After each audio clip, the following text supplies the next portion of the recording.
This NHL offseason has definitely been pretty interesting so far, to say the least, and in my opinion the biggest reason why is because of how many talented players were restricted free agents and how many of them are still out there without contracts, and we are already into the preseason. And it just got a little bit crazier now with the comments that Patrick Laine had to say regarding his position with the Winnipeg Jets and just how he feels right now. But before I get into it, I want to just kind of take a look at his career so far and just kind of give you guys my thoughts on this whole Patrick Laine situation up until this point in time. As soon as he was drafted second overall in the 2016 NHL draft behind Auston Matthews, everybody knew this kid was going to be a star. He came in as a rookie and did not disappoint. A 36-goal rookie campaign, 64 points, following that up with a 70-point season, 44 goals, and it was seeming like Laine was well on his way to being the next best goal scorer in the entire NHL before this season happened, and it was definitely a down year for Patrick Laine. Played in every game and had 30 goals and 20 assists for a total of 50 points, and as everybody knows, 18 of those 30 goals came in the month of November.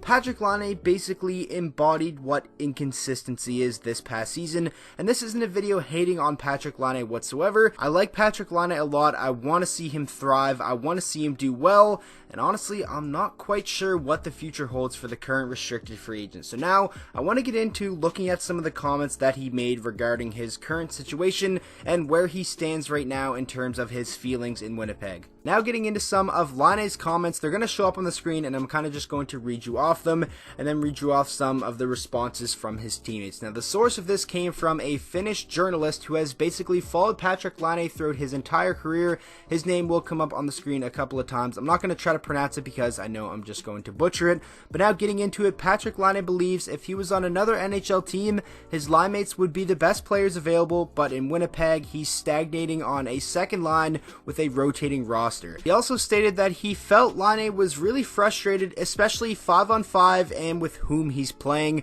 It only says with whom he's playing. I'm assuming that means with whom he's playing with. He also believed Laine wants to be on a line centered by Mark Scheifele, but has instead been teamed on the second line with centers like Andrew Kopp, Adam Lowry, and Brian Little over the years. If he can't be on the top line, he would like a more highly skilled centerman. The journalist would also go on to say, I have never heard him speak like this before in public.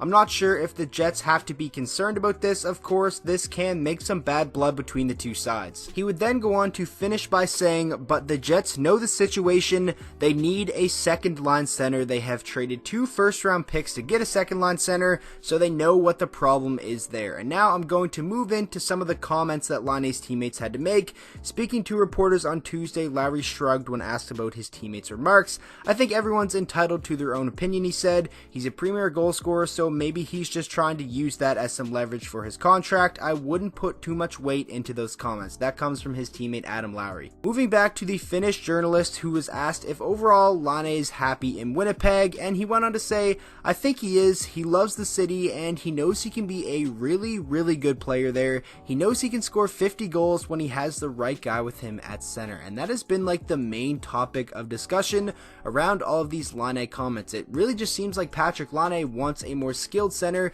and no longer wants to play with a guy like Brian Little or Adam Lowry or Andrew Kopp. And at the previous 2 trade deadlines, the Winnipeg Jets did go out and try to get second line centers. They brought in Paul Stastny, who for the second half of the 2017-18 season and into that playoff run was fantastic, but they weren't able to keep him around. And Kevin Hayes was okay there as well, but again, they weren't able to keep him around, and now they find themselves in the exact same situation, still searching for a second line center to center Nikolai Ehlers and Patrick Laine. The journalist would then go on to say he is just so hard on himself that he wants to have the opportunity to play with a good player so he can score 50 goals or more, but he is prepared to play somewhere else if negotiations don't go his way.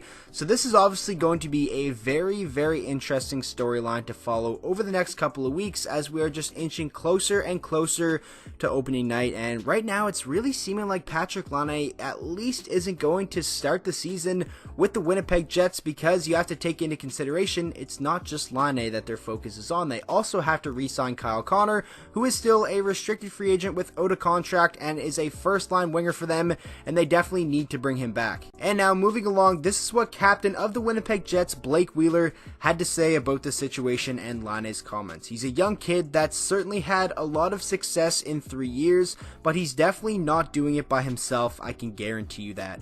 He's a guy that has certainly had a huge part in what we've done here and helped us get to the point where we can be talked about as a Stanley Cup contender, and Laine's fire to be the best is a welcome attribute here, Blake Wheeler said. It's a great trait to have, to want more ice time, more playing time. You want guys that are hungry for more and not content with where they are at. So Blake Wheeler, definitely some interesting comments. I like how he came out and said that Patrick Laine isn't doing it on his own, because obviously that is very true. Hockey is a very team-oriented sport, and he's not just going out there and having, the 40-goal season that he had in his second year by himself. He had some help, and the centers that he's played with so far haven't done that awful of a job, and I'm really not a fan of the comments that Patrick Laine had to say. I really feel like he kind of threw some of his teammates under the bus, especially a guy like Brian Little and other centers like Andrew Kopp and Adam Lowry, who have spent some time on a line with Patrick Laine over the past 3 years, because these are guys you've went to war with. You've played with them over the past 3 years, and now you're basically saying you're sick and tired of playing with them.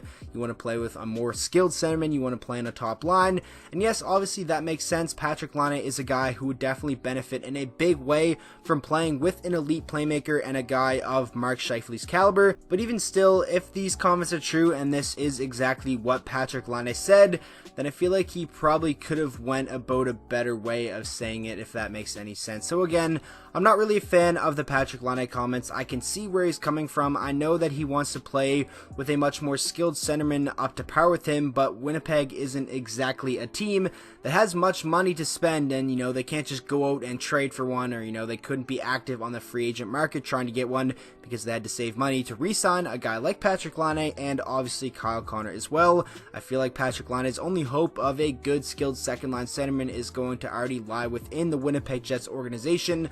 A guy like Jack Roslovic could probably slide into that role next season. He's an offensive oriented player. He's a skilled guy, maybe a prospect like Christian Vesalainen. Is he ready to come in and play a full-time NHL role? And if he is he ready to jump into a second line role with the likes of Patrick Laine and Nikolai Ehlers?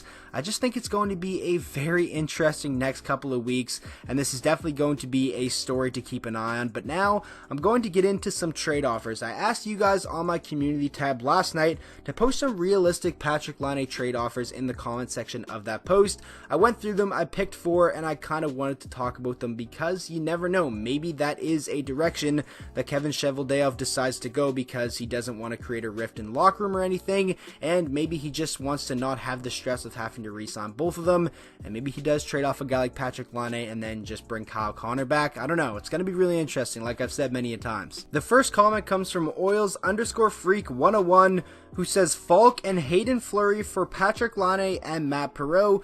Carolina unloads some D that they need to do and get an all-star to play potentially with Aho, which would be nasty. I do agree there. That would be a nasty combo. And Winnipeg unloads the problem with Laine and clears some cap space with Perreault and get that top defenseman in Falk and a D in Fleury that needs a new start.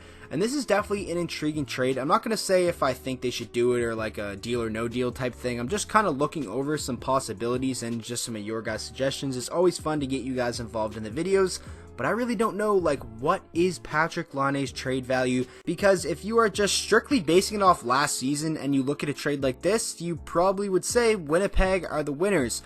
Patrick Laine, I can't see him having another year like that, and if he goes to a team like Carolina and plays with Sebastian Aho, I definitely think he probably will score 50 goals, and then you would look back at a trade like this and say Kevin Cheveldayoff is absolutely dumb for making a trade like this, because you basically traded away one of the best goal-scoring wingers in the entire NHL, and you unloaded the contract with it, and got a top 4 defenseman in return, and a guy in Hayden Fleury who is basically a project at this point. So it's an interesting proposition. Make sure you guys let me know what you think of it down in the comment section. But now moving on to the next comment. This comment coming from Brandon Odell, who says Laine to the Habs, and they receive Nick Suzuki, Noah Juleson, a first for 2020 and a second for 2021.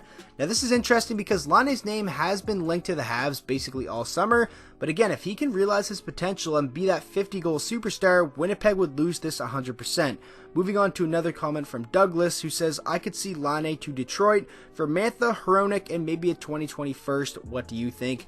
Me being a Red Wings fan, this one kind of scares me because maybe Laine kind of evens out and just becomes like a 35, maybe 40 goal scorers sometimes. Mantha I think can be really good. I love Hronek. Obviously, I'm pretty biased here, but again, make sure you guys let me know what you think of that trade. And now the last one comes from the solid Tendy Matt, who says Laine to the Islanders for Noah Dobson and a second. And Noah Dobson is definitely a top-notch prospect, but if they ever consider trading Patrick Laine, which honestly I think they might, they would 100% have to get back like a player or two who could play on the NHL roster right now, and probably a prospect and a draft pick to go along with that, just because of Patrick Laine's pure untapped potential. So I just thought I'd throw in a couple comments from you guys, some trade scenarios, just to spark some conversation in the comment section of this video.